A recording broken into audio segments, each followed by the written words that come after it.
भारत में महादेव के 12 ज्योतिर्लिंग हैं और शिव पुराण के अनुसार सोमनाथ ज्योतिर्लिंग भगवान शिव का प्रथम ज्योतिर्लिंग है। पुराणों में सोमनाथ ज्योतिर्लिंग की स्थापना से संबंधित कई सारी कथाएं प्रचलित हैं और उनमें से एक कथा है जो कि सबसे ज्यादा प्रचलित है।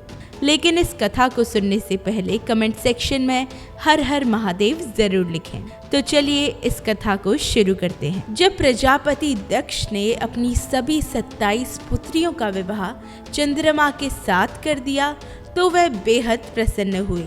पत्नी के रूप में दक्ष कन्याओं को प्राप्त करने पर चंद्रमा बेहद शोभित हुए। सभी कन्याएं भी इस विवाह से प्रसन्न थीं। चंद्रमा की उन 27 पत्नियों में रोहिणी उन्हें सबसे ज्यादा प्रिय थी, जिसको वे विशेष आदर तथा प्रेम करते थे। उनका इतना प्रेम अन्य पत्नियों के लिए नहीं था। चंद्रमा की अपनी तरफ उदासीनता और उपेक्षा को देखकर रोहिणी के अलावा बाकी दक्ष पुत्रियां बहुत दुखी रहती थीं। वह सभी अपने पिता दक्ष की शरण में गई और उनसे अपने कष्टों का वर्णन किया कि चंद्रमा केवल रोहिणी से प्रेम करते हैं और उन्हें ही अपने करीब रखते हैं। अपनी पुत्रियों की शिकायत को सुनकर और चंद्रमा के दुर्व्यवहार को सुनकर दक्ष भी बड़े दुखी हुए।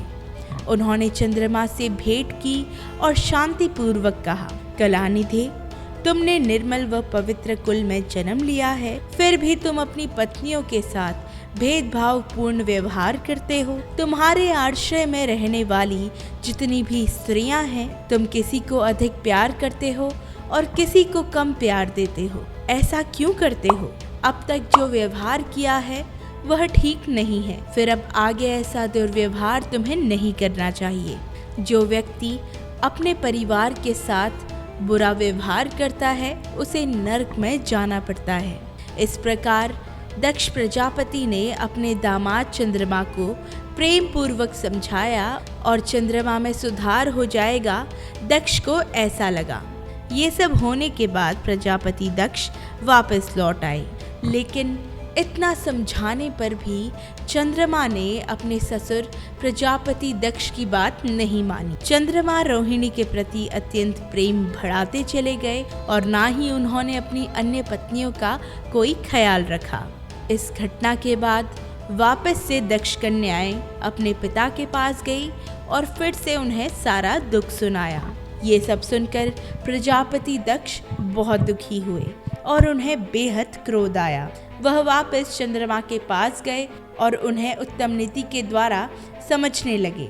दक्ष ने चंद्रमा से विनती की कि वह उनकी अन्य पुत्रियों के साथ ऐसा दुर्व्यवहार ना करें और उन सबको एक समान प्रेम करें। लेकिन काफी समझाने के बावजूद चंद्रमा दक्ष की बात नहीं माने और वह केवल रोहिणी को ही प्रेम करते रहे।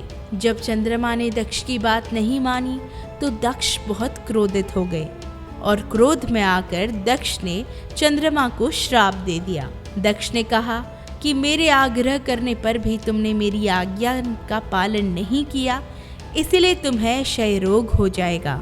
दक्ष द्वारा श्राप देने के साथ ही क्षण भर में चंद्रमा क्षय रोग से ग्रसित हो गए।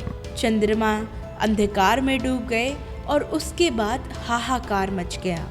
सभी देवगण तथा ऋषिगण भी चिंतित हो गए और परेशान चंद्रमा ने अपनी अवस्था तथा उनके कारणों की सूचना इंद्र यानी कि देवताओं तथा ऋषियों को दी। इसके बाद उनकी सहायता के लिए इंद्रदेव आदि देवता सभी ऋषिगण ब्रह्मा जी की शरण में गए और ब्रह्मा जी ने उनसे कहा कि जो घटना हो गई है उसे तो भुगतना ही होगा, क्योंकि दक्ष के निश्चय को पलटा नहीं जा सकता।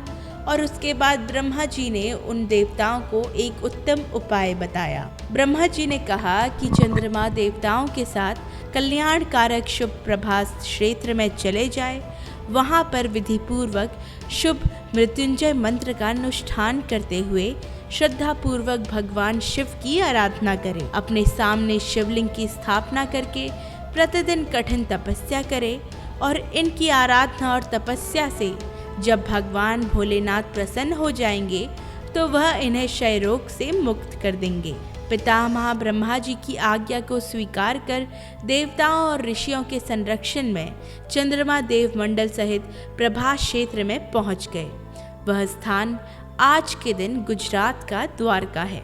वहां चंद्रदेव ने मृत्युंजय भगवान की अर्चना, वंदना और अनुष्ठान प्रारंभ किया।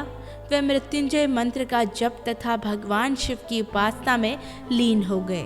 ब्रह्मा की ही आज्ञा के अनुसार चंद्रमा ने 6 महीने तक निरंतर तपस्या की और वृषभ ध्वज का पूजन किया। 10 करोड़ मृत्युंजय मंत्र का जप तथा ध्यान करते हुए चंद्रमा एक ही स्थान पर निरंतर खड़े रहे। चंद्रमा की इस घोर तपस्या से भगवान शंकर प्रसन्न हो गए। चंद्रदेव, तुम्हारा कल्याण हो। तुम जिसके लिए यह कठोर तपस्या कर रहे हो, अब उसे ये भी तो बताओ कि तुम क्या चाहते हो। मैं तुम्हारी इच्छा के अनुसार तुम्हें उत्तम वरदान प्रदान करूंगा। और इस पर चंद्रदेव ने वर मांगा कि हे महादेव, आप मुझे श्राप से मुक्त कर दीजिए और मेरे सारे अपराध क्षमा कर दीजिए। लेकिन इस श्राप को पूरी तरह समाप्त करना भगवान शिव के लिए संभव नहीं था। अतः उन्होंने एक बीच का मार्ग निकाला कि चंद्रदेव, तुम्हारी कला प्रतिदिन एक पक्ष में क्षीण हुआ करेगी, जबकि दूसरे पक्ष में प्रतिदिन वह निरंतर बढ़ती रहेगी। इस प्रकार तुम स्वस्थ और लोक सम्मान के योग्य हो जाओगे और भगवान शिव का कृपा रूपी प्रसाद प्राप्त कर चंद्रदेव बहुत प्रसन्न हुए। उन्होंने भक्ति भाव पूर्वक महादेव की स्तुति की। ऐसी स्थिति में निराकार शिव उनकी दृढ़ भक्ति को देखकर साकार लिंग रूप में वहां प्रकट हुए और संसार में सोमनाथ ज्योतिर्लिंग के नाम से प्रसिद्ध हुए।